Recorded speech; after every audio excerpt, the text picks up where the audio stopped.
just to add more things to sort of learn or be aware of. Today's lesson of repulsing the monkey is an example of how to use the upper and lower part of your body in a coordinated fashion, and how to maintain stability when you do that. For instance, if we are in the playing the lute, drop down, and I'm stable here. This leg is here, pretty. Now I came from here to now I'm dropping, but as I drop, this hand is coming up. You know, it's making for, so I'm going to be stable again here now, just before I move. Hand comes up. If you come up just by yourself with this, you're working pretty hard, versus if you come up together, you could stay here. What happens? You're stable, okay?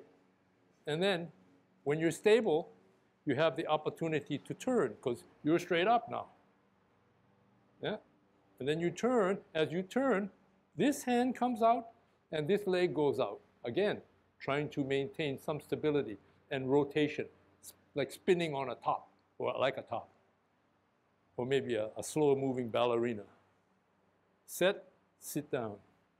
Go back out again, ready to go. Preserve stability, come back out, and come back down this way, okay? So think about how your hands and your feet work together with your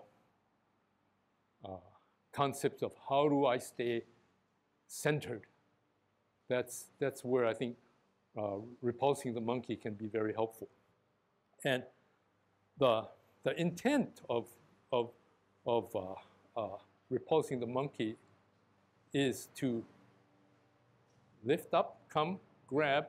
You're going to grab your opponent, and you're coming from here, and you're going to push as you are grabbing. It's a offense, defense kind of thing. You're grabbing to get a hold of him, defensive, but then once you've got him, you can deliver a blow. So it's not just poking him. It's from here, your hand comes up to your ear, as she says, as Lucille says, and then it turns. It doesn't stay here. It comes here, turns to the forward, and you can use dropping your shoulders a bit to get the power of being able to push. But the hands end up like so.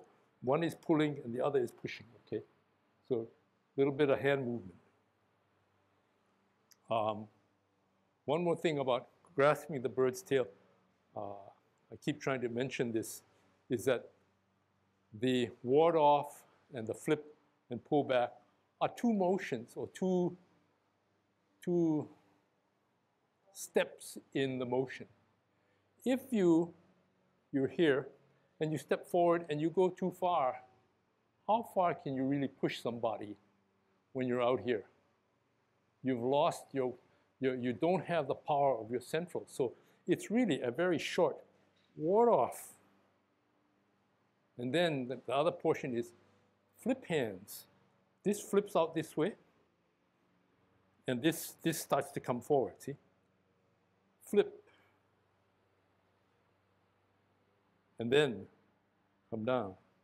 The intent is push him away or pin him.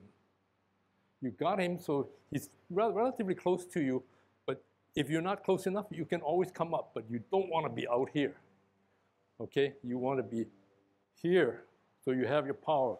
And then you turn your hips, and this hand comes up, grabs the person by the wrist. This hand is flipping out this way, aims for the elbow joint, and you press down on the elbow joint and you pull at his wrist, and then you sit back. And you sit back to start the pull, and the finish pull as the hands come down, okay? So, and remember, people get confused. Parting the horse's mane, hand is this way. Ward off and grasping the bird's tail, this hand ends up this way, not this way. So one this way,